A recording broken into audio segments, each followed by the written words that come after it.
we've got new Pirelli rubber in Moto 2 and Moto 3. How do you think that's going to change evolution for MotoGP? Because obviously, when they were tested in Qatar and Sepang, it was just Michelin rubber. Would we see maybe a bit of a dip in lap time, or do you think it actually could help them?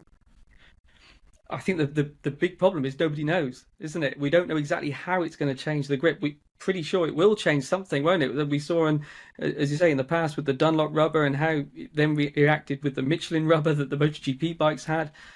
How will the Pirelli? We don't know because they've been testing separately. As you say, the Moto 2 and 3 guys have been in Jerez.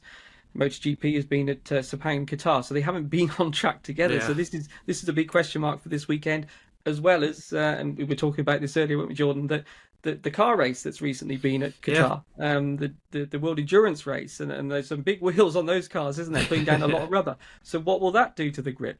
Honestly, nobody knows, but I think the chances are that it's going to change something, isn't it? And someone's going to benefit from it, and others will lose. Yeah. Rob, I don't really want to bring this up, but obviously going into a new season, we have the tire pressure stuff, and like you always seem to forget. Obviously, when a Grand Prix finishes, you're like, oh yeah, the tire pressure, because like last year, obviously we've seen Fabio Di Giannantonio lose a podium in Valencia. There's been a slight tweak to that rule, we believe. So, do you think that the teams will, have that in mind going into the sprint and the Grand Prix?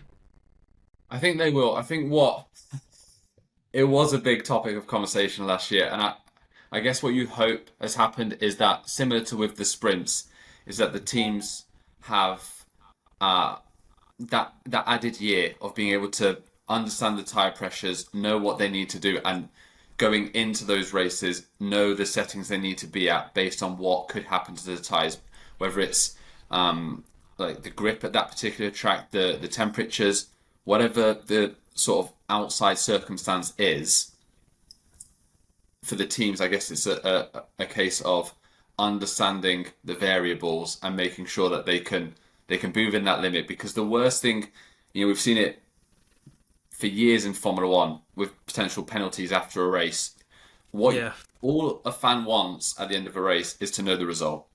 Is to have watched the race, know the result, and for the riders and teams themselves. And if there's something hanging overhead and you don't quite know, and especially with a tyre pressure, it's something that a team and a rider would be gutted to lose a big result over. So it's going to be critical to get that right. Yeah, I think that the less said about it, the better. I think the more it stays out of it, it's just, we just want to see the racing and that's it. But who knows what we'll see this weekend. If I had to put you on the spot, I know it's only a Monday, we haven't seen any track action for practice, but who do you think will be the main contender or maybe the winner of the sprint race on Saturday? I'll start with you, Pete. You can give me your pick. I mean, at this stage, it's hard. I'll take the easy option and go for Bagnaia, I think, because I think picking the rest of the podium is a lot more tricky. But I'd say Bagnaia starts as favourite for the win. Probably for me for both races, to be honest. And Rob, what about you for the sprint? For the sprint, I'm gonna throw in a bit of a maybe not bold pick, but I'm gonna go with Di Giannantonio for the sprint race. Yeah, I like that. So I do.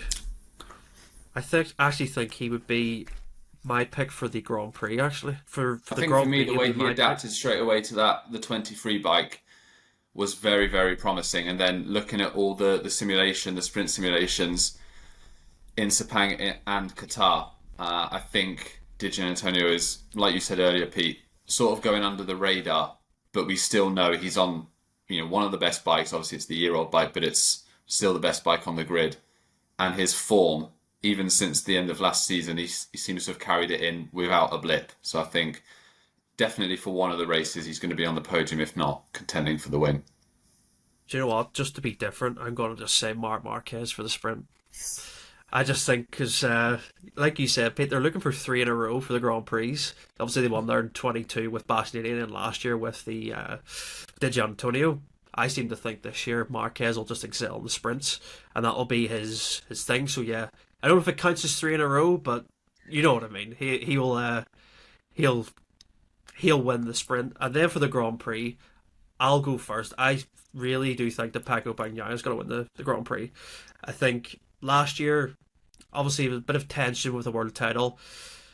he was leading the Grand Prix perfectly until Digi Antonio came along and then had that big mistake at turn 1. He near hit the rear of Digi on the brakes. But I think it's going to be different this year. I think Bagnaia is going to be pretty much the man to beat in Grand Prix. And like, he was so good in them last year, that was what, when you see the numbers with Martin and him, you know, Bagnaia was levels above him in Grand Prix compared to the sprints.